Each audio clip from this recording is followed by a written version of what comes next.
Okay. All right, good evening. As you know, I'm Larry Snelling, Superintendent of Chicago Police Department. It is unfortunate that we're having this presser tonight because I come to you with a heavy heart because we've lost another police officer who was out working, attempting to protect the city, and was tragically taken away from us by gunfire. At approximately 8 o'clock tonight, in the 8,000 block of South Ingleside, our officers stopped a vehicle. That vehicle had 3 occupants. As the officers approached the vehicle, one of the occupants opened fire on a police officer and sounded like rapid fire. The officer was struck multiple times. There was also an occupant of the vehicle who was also struck by the gunfire. That individual is now deceased. At which time, the individual who shot our officer attempted to flee in the vehicle, could not make good his escape, at which point he fled the vehicle on foot. Another individual in the rear seat of the vehicle was taken into custody on scene by officers. After a foot pursuit and a search of the shooting offender, the officers were able to take that individual into custody. Our deceased individual was found to be in possession of a handgun. There was also another weapon recovered from the scene that had an extended magazine semi-automatic weapon. At this time, our detectives are investigating it. Our investigatory response team is on the scene, getting the facts that I can't share with you right now because it's still under investigation. COPA has been notified. At this time, we know that there was one officer that discharged his weapon at the scene. Those officers' weapons are still being looked at right now. There's evidence to recover, and that's all the information that we have on it right now. Our officer who was struck was then driven to the hospital by our officers, where he was pronounced the wounds were too great for this officer to recover. So what I do want to say is that our officers go out and they face this type of danger every single day. And this work is unpredictable. And we never know what's in store for our officers when they're out there trying to keep the public safe. And just remember, in a city where our officers are not safe, it's going to be hard for everyone else to be safe. That being said, our officers continue to go out there day in and day out and put their lives on the line to make sure that everyone standing here is safe. And we need to take notice of that because we cannot continue to go down this road. There is a family suffering right now. This officer was 26 years old, was just shy of 3 years on the job. December 27th would have been his 3rd year working as a Chicago police officer. He was a proud individual, very hardworking, and he gave his life for this city. And there's a family grieving. Please, please, keep the family in your thoughts and prayers because this is harder than anyone knows, having someone taken suddenly from you like that.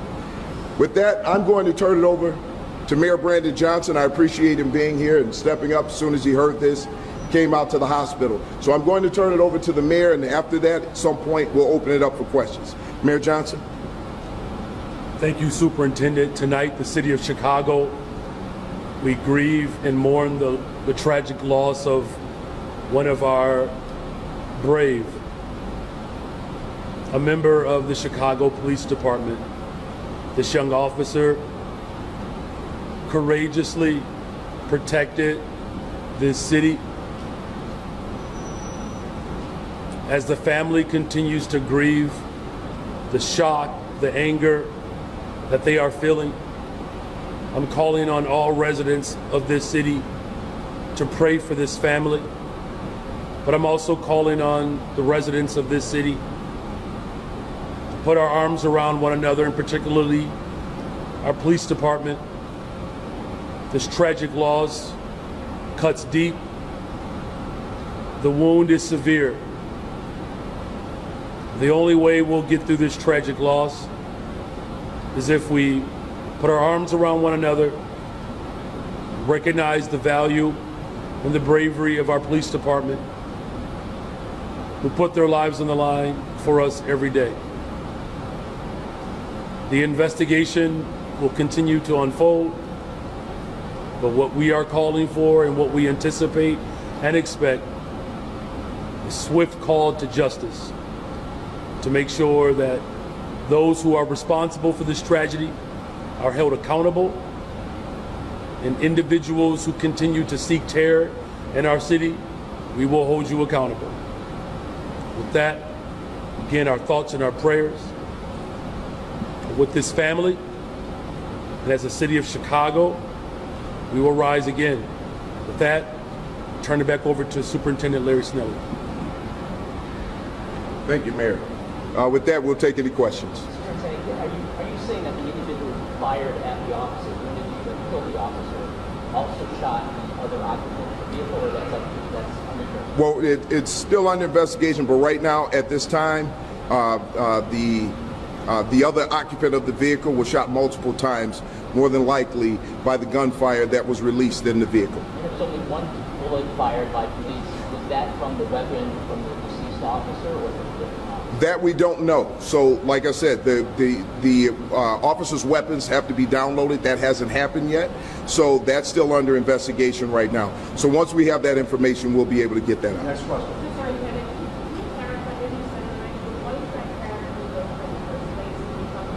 No. So right now, we don't know until we talk to the officers. Until we get that information, until this investigation unfolds and we get statements from the officers, we can't say for certain what those officers saw in their investigation when they pulled that vehicle over. What district is the officer? I'm sorry. So what district is the officer? The 6th District. 6th District, Gresham. Did the shooter have any previous run-ins, CPD, or any sort of record that you can speak on? Right now, we can't speak on that because everything is still under investigation. That information will be forthcoming. But as we move along, we check those types of things. We look at backgrounds and things of that nature, but it's still under investigation at this time. Superintendent, it's been reported that one of the offenders cut off their ankle monitor. Can you respond to that? At this point, it's still under investigation. I can tell you yes, but it's still under investigation. We don't have all of the details around that right now, none that I can share with you, but yes, we have information that occurred. Staying on that point, you've been very vocal about repeat offenders not getting what they really should in court. There's a huge, obviously, election that's coming tomorrow with the Cook County 6th Attorney seat. What's the response? My response is this.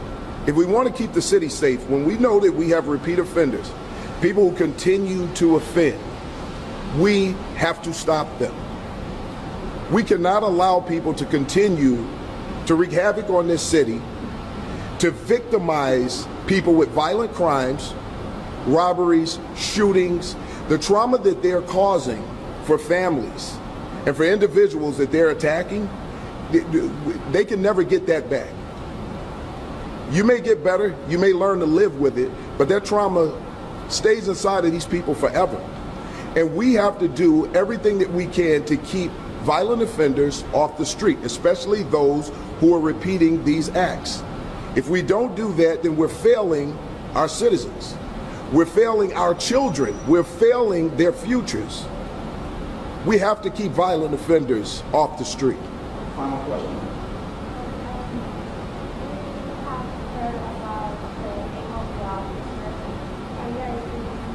No, we're not going to release the officer's name right now, out of respect for the family especially. We want the family to figure out how to deal with this right now, and no one knows how a family should grieve. Come from different cultures, different backgrounds, and we want that family to grieve the best way that they possibly can to deal with this level of trauma that's been inflicted upon them by violent criminals who should not be on the street. You just think about that. If they commit this type of violent act against a police officer with that level of brazenness, what will they do to someone who can't defend themselves? So I just want to be clear right now, the Chicago Police Department is still dedicated to making sure that we keep this city safe, that we take care of our citizens, that we police in the best way possible to keep the city safe for your children, for the future of everyone who's standing out here right now. And we need to make that clear, because a lot of what we do as police officers gets lost in the chaos of those who want things to be chaotic. It gets lost in those messages of how bad we are as a police department. When no one is out there riding with these officers to see the great work that they're doing on a regular basis, I see it. The leadership behind me, they get to see it. We saw it on display this morning. Just this morning, we were giving officers awards for saving lives. And now we're mourning the loss of one of our great officers who's doing great work out there. So I just want to put it out there. Our officers are putting their lives on the line so that everybody in this city can be safe. We never know what we're going to face out there. And we want to make sure, because I'm telling you right now, we're hell-bent on making sure we keep this city safe. And we're going to continue to work toward that.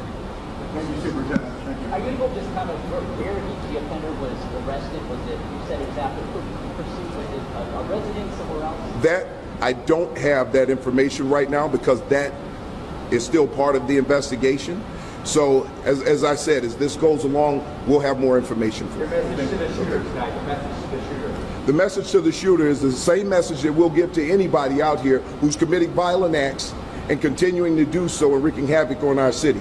We will get you, and we will prosecute you to the fullest extent of the law. We're going to do the best possible investigation that we can, collect all of the evidence to make sure that we put people like this away so that they never see the light of day again.